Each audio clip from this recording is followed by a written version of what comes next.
Okay, part 3.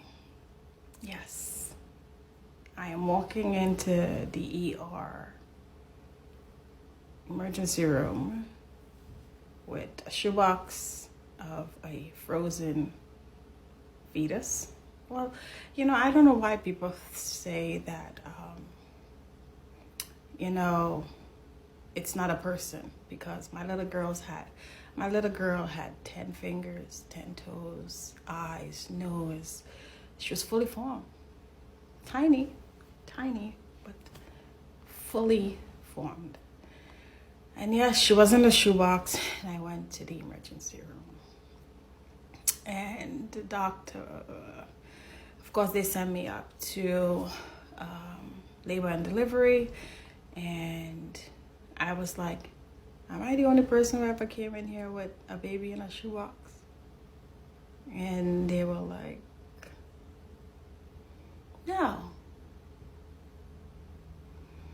Anyway, they took her, and then they had to examine me, and I had to be placed on medication to start the labor process again, to make sure that everything came out, because like I said in part 2, I could have gotten an infection, and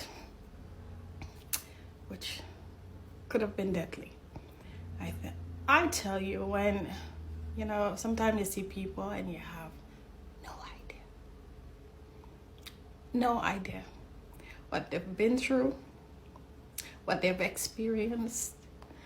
And sometimes people tend to talk about who they think you are, and they didn't have a clue.